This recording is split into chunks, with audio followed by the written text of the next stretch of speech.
Coming up in the news, the president of the Grand Bahama Chamber of Commerce weighing in on investor confidence in Grand Bahama. Also, the country's deputy prime minister says sealing a deal for Grand LUCAYAN remains a focus. And a centenarian in the West celebrating a major milestone. The Bahamas Tonight, the Northern Edition, starts now. This is the Bahamas Tonight, Northern Edition.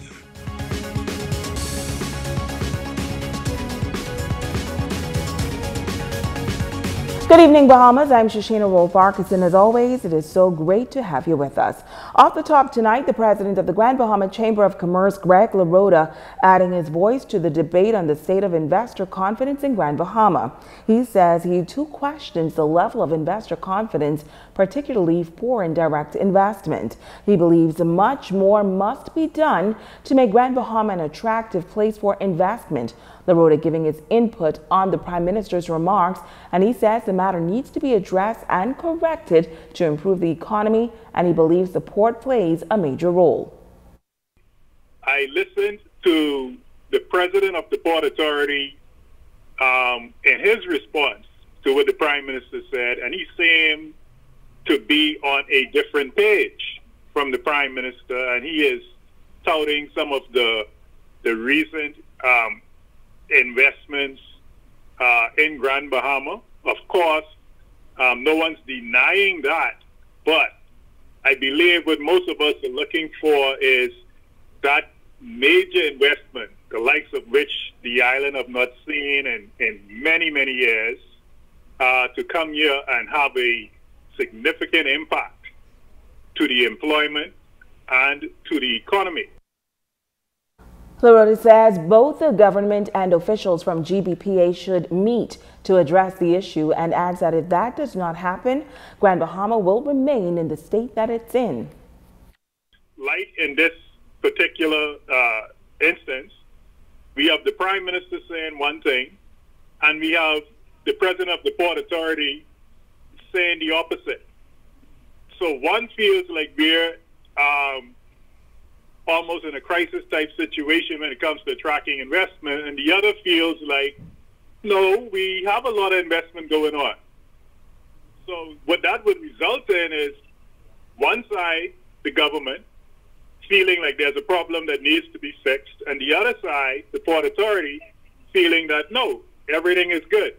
And we know everything is not really good, or we would have seen more investment. So somewhere in the middle lies the solution, but until they get together and talk, have some constructive conversation around what needs to be done to attract investors and improve the economy of Grand Bahama, we're not going to get anywhere.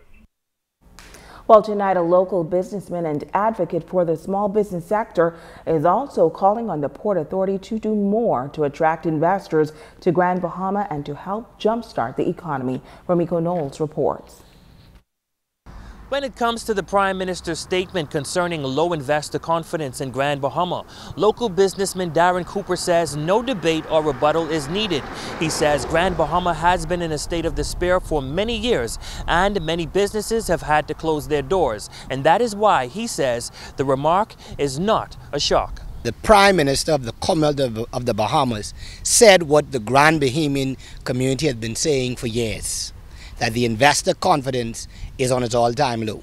But President of the Grand Bahama Port Authority, Ian Roll, has shared a different view, noting that investors are still interested and the level of confidence is still intact.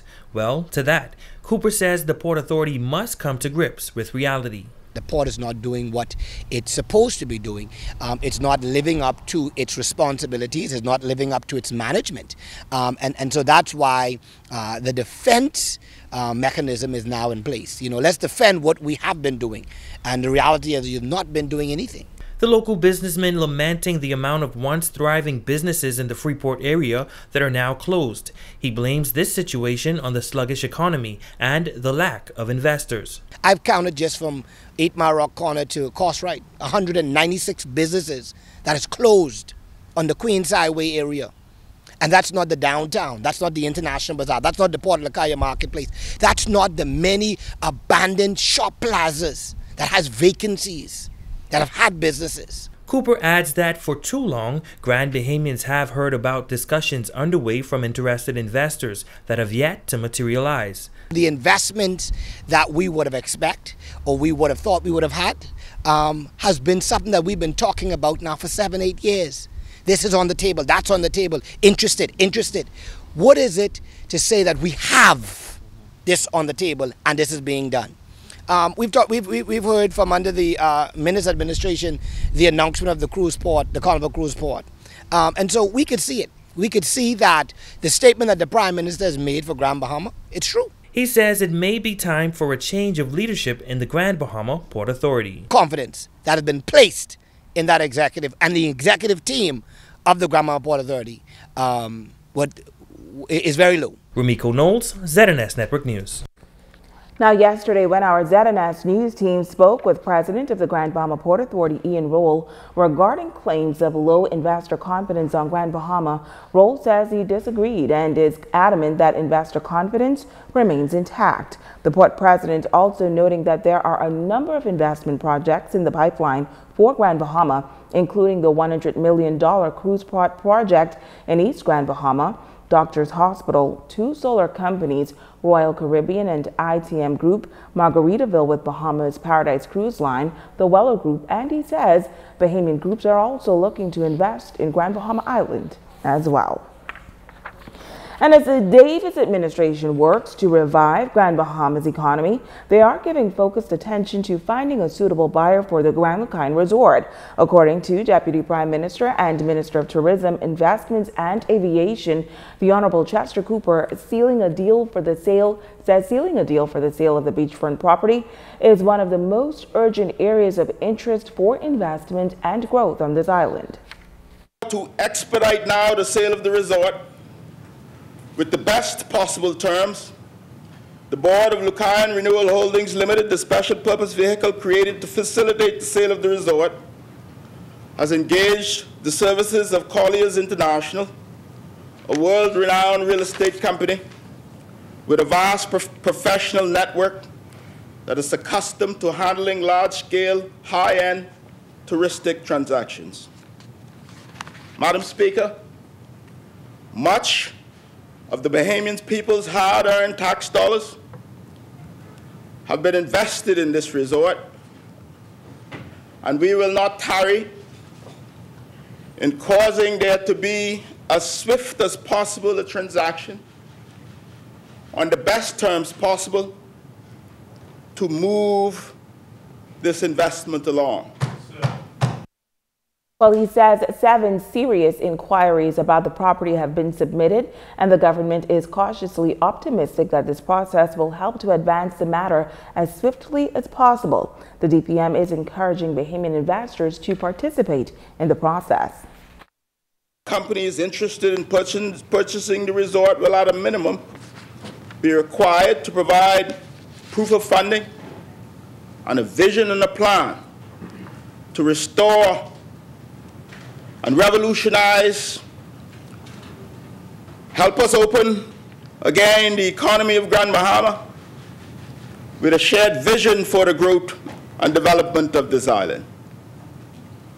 The offer process has begun in earnest.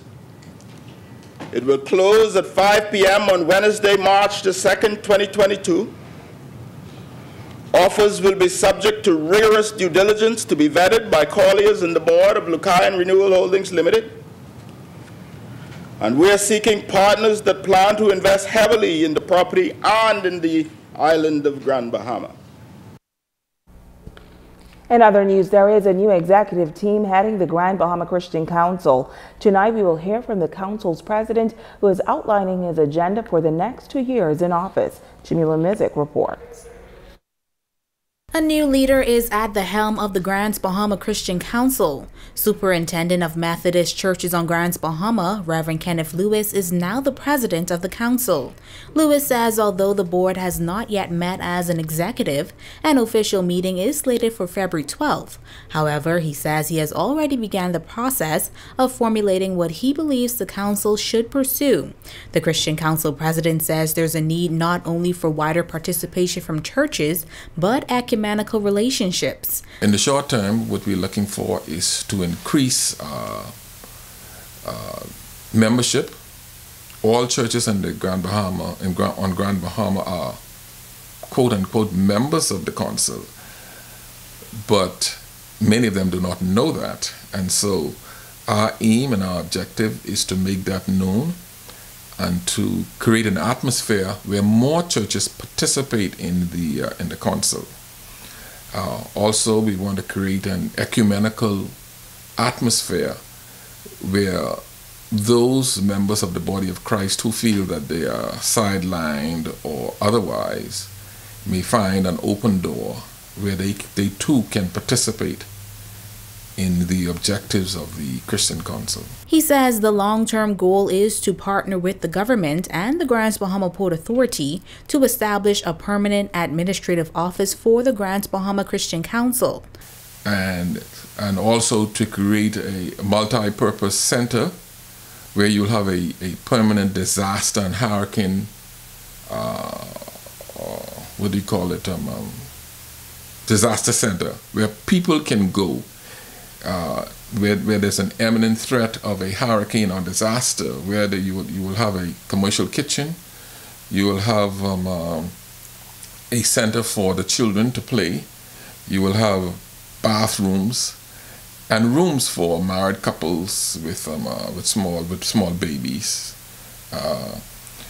We also want to create a place where battered women can come and have a room, a bedroom, a kitchen, where they can feel safe. Reverend Lewis adding that they would also like to create job training programs. Youth programs, but a job bank, because you have executives, businessmen and women who have businesses on this island who can then submit to us their needs, and we can either train the young people who do not have the skill sets or the money or the academic achievements to go off to college. We can train them to pursue those job opportunities. Now, the president says although he did not espouse for the position, he is excited and grateful for the opportunity to serve, adding that he intends to bring all of his God-given skills to the position. Lewis says he intends to work closely with Christian leaders and create good relationships, and he's thanking the previous leadership for the work they have done. Jamila Mizik, ZNS Network News. A swearing-in ceremony taking place yesterday at the Administrator's Office in West Grand Bahama for the newly elected local government practitioners in the West Grand Bahama District. Here are the details. In the West End Township, the chairman is Constance Hanna, the deputy chairman Morton K. Wilshcombe, and the councillor Keith Torrey Young Munro. In the 8 Mile Rock West Township, the chairman is George Jimmy Smith, the deputy chairperson Sandra Rollins, and Roy Brown is a councillor. In the 8 Mile Rock East Township, Alfred Williams will serve as chairman, deputy chairman is Rena Mufford, and there are 2 councillors in that township, Shilin Hall and Tommy Tucker. In the Penders Point Township, the chairman is Nakia Hunt, the deputy chairman is Reverend Leslie Woodside, and Farad Roll will serve as the councillor. The chief councillor and deputy councillor was also elected. Businessman George Jimmy Smith is the chief councillor for West Grand Bahama, and educator Keith Torrey Young Munro is the deputy chief councillor. That's going to take us to our first break. Stay with us. We'll be back in just a moment.